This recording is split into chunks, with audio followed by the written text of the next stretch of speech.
U.S. history class. Save the best for last. First of all, just to touch in, quarantine stash day 2. You can see I shaped up the sides a little bit. It's coming in quite nicely. So while this is loading up, here's the plan. We are talking, we're moving into Standard 14. Standard 14 is the age of American imperialism. Then we're going to get into World War I and then the Roaring Twenties.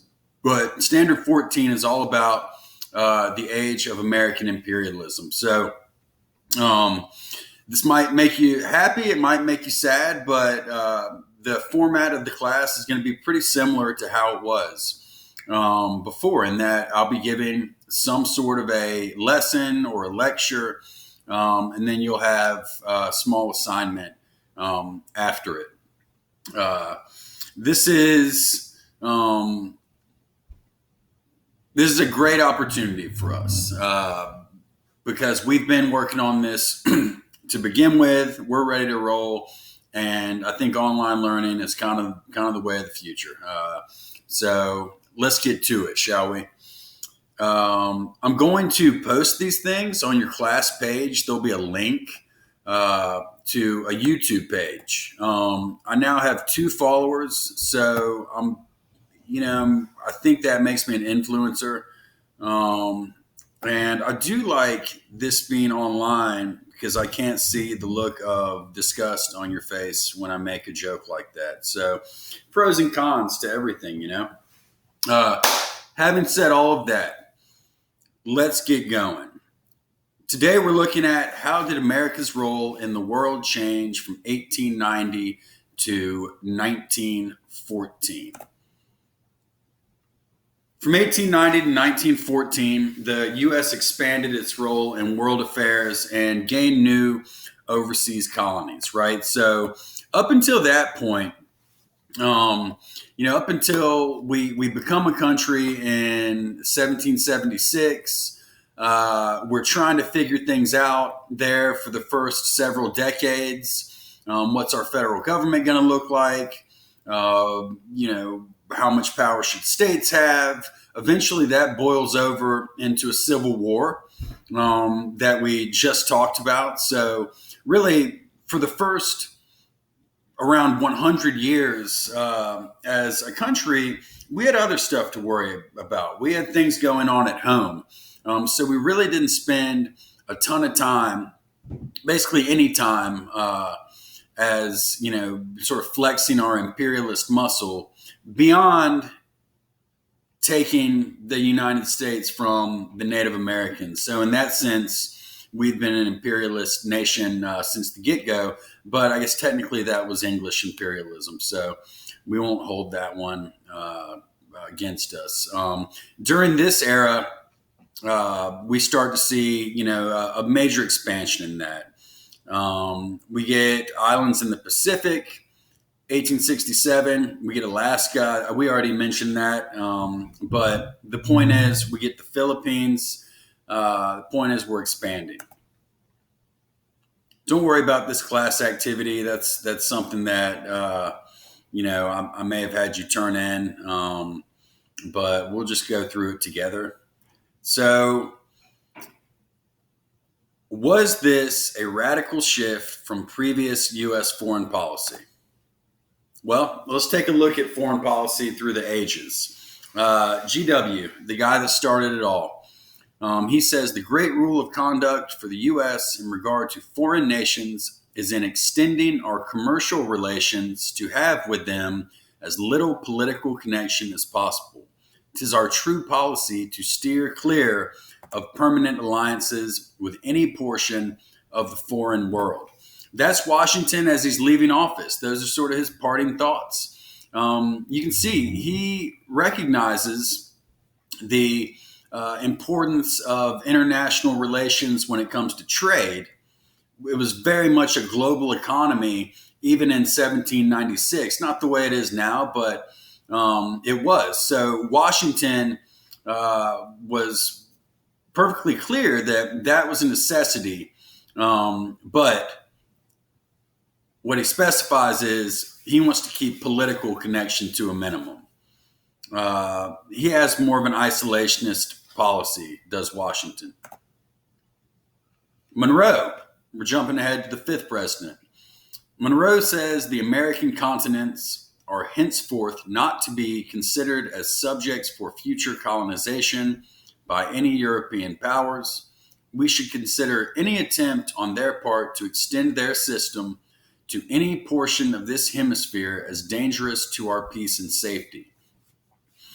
Now, Monroe, the U.S. president, is getting a little bolder, right? He's not saying that we ought to go out and conquer new lands, but he is saying, don't come on our side of the planet, basically. Stay out of our hemisphere. And if you do try to encroach on that, we're going to respond militarily. So Monroe, the Monroe Doctrine, and we mentioned this last unit, I believe, that's taking a much bolder stance on the world stage. That's saying, we'll do what we have to do to keep you out of our hemisphere. James K. Polk, we really didn't talk about him at all. I don't think we've said his name yet in this class, maybe once or twice. But Polk, there's a quote from John O'Sullivan. O'Sullivan was a writer for the New York Morning News, which at the time was a very prominent newspaper. Polk says, the American claim is by the right of our manifest destiny to overspread and to possess the whole of the continent which Providence has given us for the development of the great experiment of liberty and federated self-government entrusted to us. O'Sullivan, he says it right up there. He's talking about manifest destiny. In other words, in the views of Polk and O'Sullivan and other people during the era of manifest destiny, they felt like it was our God-given right that the United States, as he calls it, the great experiment of liberty, is so important. It's so superior to anything that any outsiders may have going on or may have established, that it is our destiny. It's our God-given destiny to take over the continent. Now, that's an important word, the continent, because manifest destiny was a major concept when we were still expanding westward across the frontier. So when he's talking about, how we must, we have this calling, this mandate to expand, he's not talking about global expansion. He's talking about continental expansion, but still bolder, a move towards expansion nonetheless, even if it wasn't international. William McKinley, he's going to say, he's going to adopt this attitude, and a senator at the time, Albert Beveridge, quite a name, he says, American factories are making more than the American people can use. American soil is producing more than they can consume. Fate has written our policy for us. The trade of our world must and shall be ours. Again, said it 50 times. Money is going to play a huge role in just about every major political development and historical episode that we've studied. If it's not the primary motivation, it's usually a factor. So Beveridge, he's kind of extending that ideology of manifest destiny into the economy. He's saying basically that America is so prosperous, our factories are making more than we can use, our soil is growing more than we can eat. He's saying America is such a land of prosperity that we got to go make the world economy our own. We got to take it over. And I think to an extent that was accomplished. But again, we're still talking about financial, economic, imperialism, if you want to call it that. And what's the great irony of this mindset? Factories making more, soil producing more than they consume, and then you sell that off as a profit. That's mercantilism, as we experienced it prior to the Revolutionary War. We're sort of crafting our own form of it, trying to get that favorable balance of trade and wanting to basically control the global market.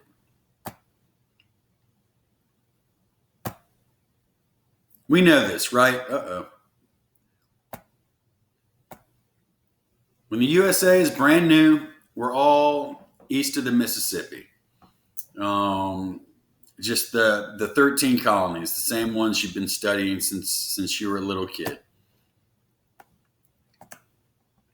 Washington, he supports neutrality. We mentioned that a few slides ago. By the 1820s, we purchased the Louisiana Purchase. We won the War of 1812, got Florida from the Spanish, and we're no longer an infant nation. And we're a grown blank man by that point. Yeah, 1820s, we're growing. Remember, the Louisiana Purchase doubled the size of the United States, just with the stroke of a pen. So we are growing at a huge pace, a very rapid pace. Now, Mexico still owns the American Southwest and most of present day California. But all the East Coast up here, up into modern day Canada, that's going to be American at this point. Monroe, we mentioned him. He does say he wants to remain neutral unless you come over into our hemisphere. So the 1840s, Polk's going to be the first one to really craft an aggressive foreign policy, an aggressive and an active foreign policy. He's going to make large land purchases. He'll sign various treaties and trade agreements. And most notably, he goes to war with Mexico. And by the time we annex Texas and defeat Mexico, or defeat the Spanish in Mexico, now our country, with the exception of Hawaii, is shaping up. The continental United States is shaping up.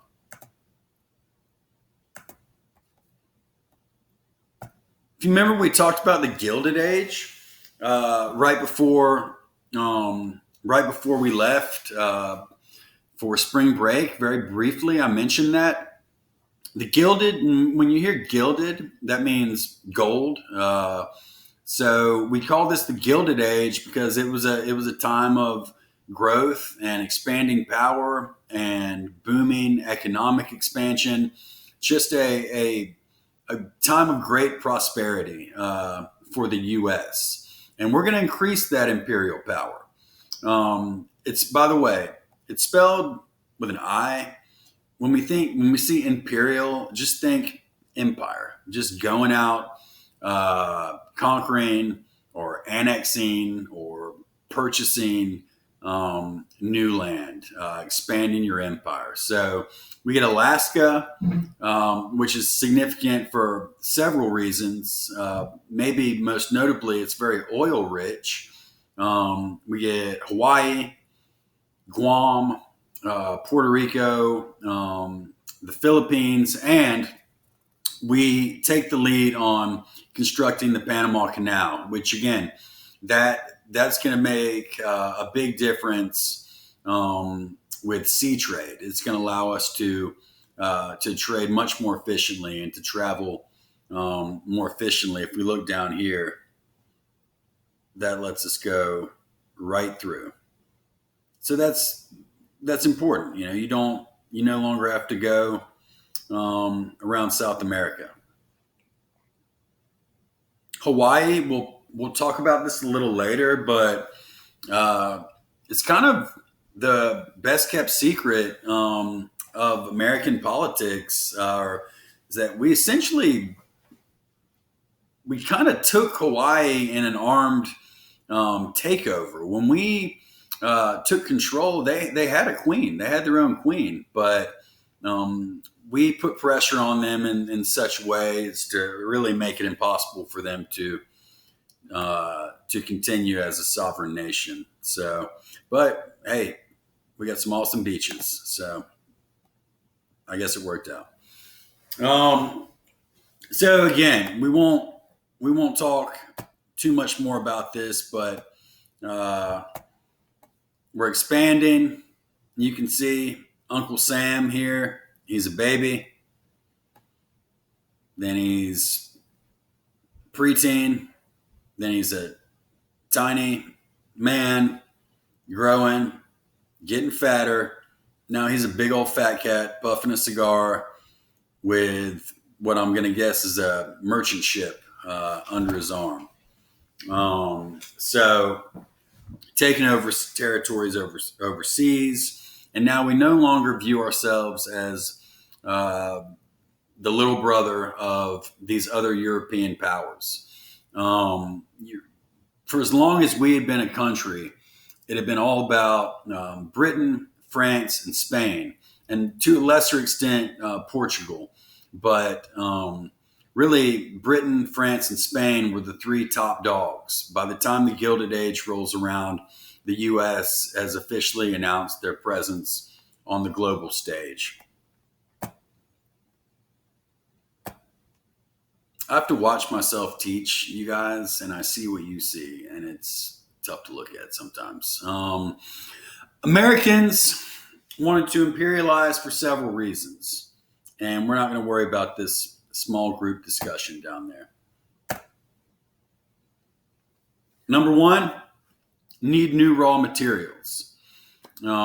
So things like sugar that you're getting from the Caribbean, stuff like that. So the need for raw material.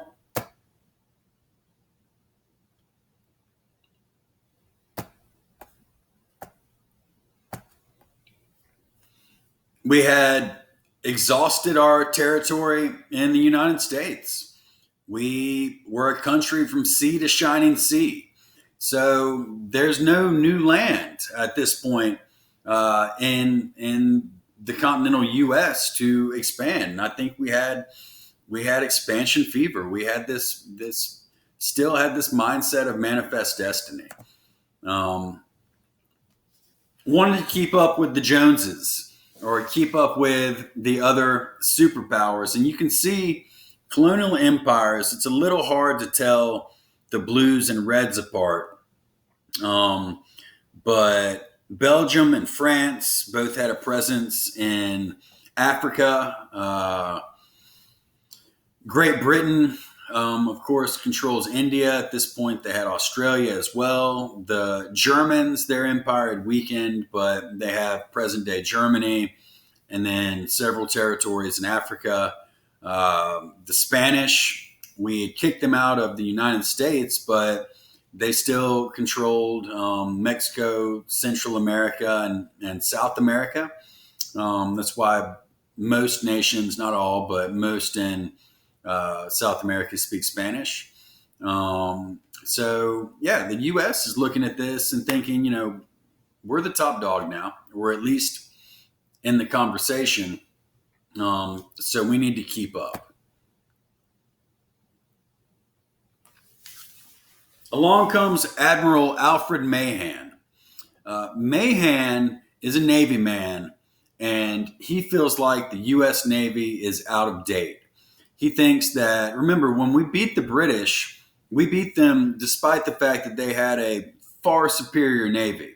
Our naval power in the American Revolution came largely from France. So Mahan, and he uh, he feels like we're falling behind, basically. And you see, as the result of Mahan's lobbying and just a general feeling that we need to make sure that we can protect ourselves. And at this point, it's not just about protection; it's about expansion. So Mahan really leads the way, but we do beef up our navy considerably. We start to see the concept, or we don't start to see it actually. I think this has been around for a long time, but it's still very rampant, and it exists in 2020. But at this point, it's especially pronounced, and that is this idea of social Darwinism. In other words, Darwinism. When we hear that, it's usually talked about in a scientific sense, and it means sort of it's kind of a survival of the fittest mentality. It's that certain groups of people are more evolved than others, and that those of us who are evolved, it's our duty to, quote unquote, civilize these other races. So that's a motivation as well. Again, that takes a backseat to money and power, but that is a motivation. We see a lot of missionaries at work during this time. This concept, this phony concept that it's up to the civilized to bring along the barbarians. You'll hear this referred to as the white man's burden. Just kind of a satirical, or it's a way of I don't know. I don't want to say sarcastic, but this kind of says it all. It's this whole idea that the Brits, it's their job to bring along these savage Chinese people and Indians for the United States. It's the Africans, the Cubans. It's just this, and you can see that political cartoon, very racist caricatures. But down here, you see vice, superstition, brutality, ignorance, right? Uncle Sam, America. He's got his nurses, his first aid patch on. He's going to carry the savages over there. The white man's burden, that phrase was coined by Rudyard Kipling. He says, take up the white man's burden, send forth the best ye breed, go bind your sons to exile to serve your captives' need, to wait in heavy harness on fluttered folk and wild, your new caught sullen peoples, half devil and half child. Take up the white man's burden, in patience to abide, to veil the threat of terror and check the show of pride. By open speech and simple and 100 times made plain, to seek another's profit and work another's gain. We're not going to worry about this either. These lessons were made before we switched to online. So if you see something like this, unless I specifically tell you you need to do something, you don't need to worry about that. All right. 1820 to 1890. The Pacific. Specifically, we're going to talk about Hawaii. Hawaii is huge for several reasons. Number one, raw materials. Remember, we mentioned a few slides ago that our manufacturing had gotten so good that we couldn't grow enough stuff to keep up with it. So we start to seek other sources of raw materials. And again, essentially set up the same unfair system that the Brits imposed on us. We do see a lot of missionary work in Hawaii. So in some of these nations, I know the Philippines, for example, is close to 80% Catholic.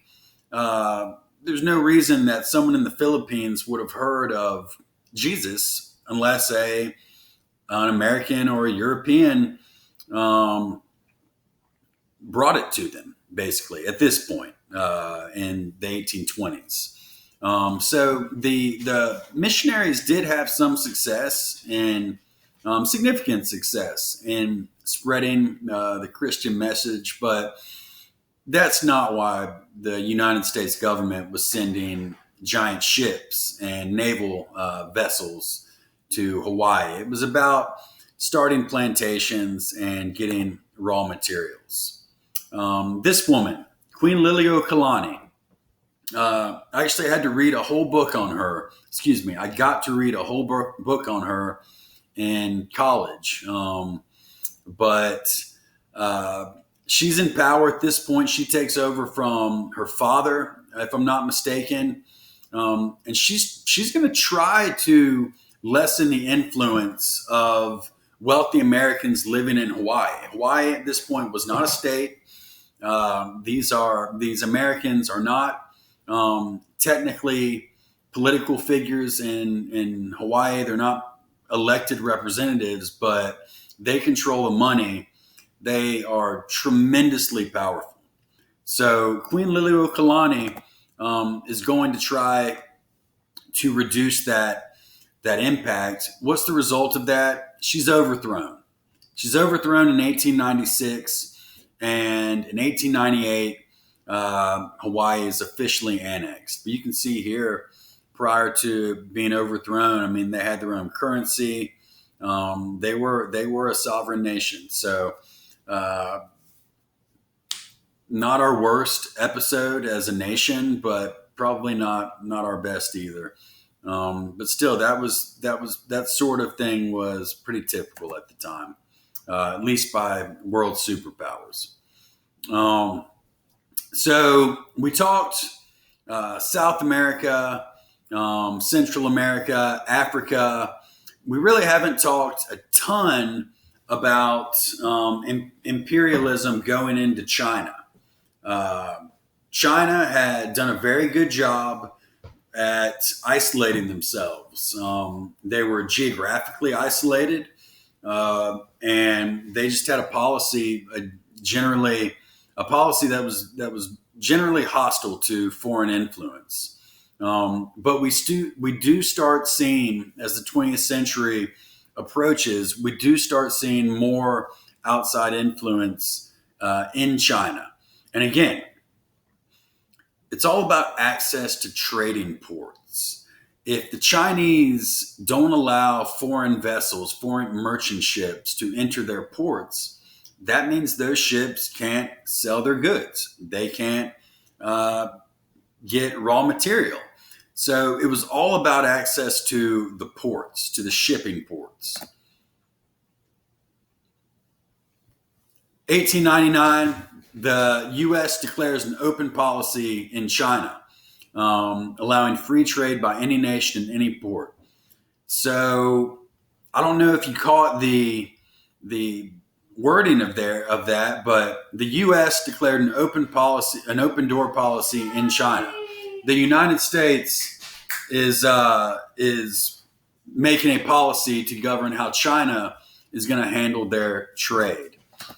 So definitely getting much, much bolder. Around this same time, and we'll stop here in just a second. We're approaching 30 minutes, but around this same time, about 1895, Cubans who had been under Spanish control declare independence.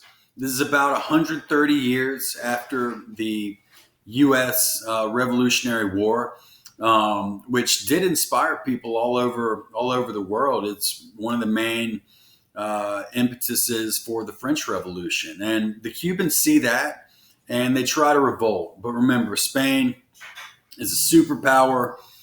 They did not want to lose control of that island, and they brought it down. They brought it down in a really nasty way. You see here, this is a little boy. Spain would use starvation tactics. They would intentionally block off routes that food was carried through. So tough to see there, but um, it was ruthless. I mean, it just sort of is what it is. Uh, Spain's not the only one getting imperialistic down there, though. The United States is too, and this is when we start what is a very rocky and complicated relationship with Cuba. I think that's probably a good place to start for today. So let's see if I can figure out how to pause this bad boy. Maybe, maybe. And once I do that, we will call it a day. The question is, how do I do that? Hmm.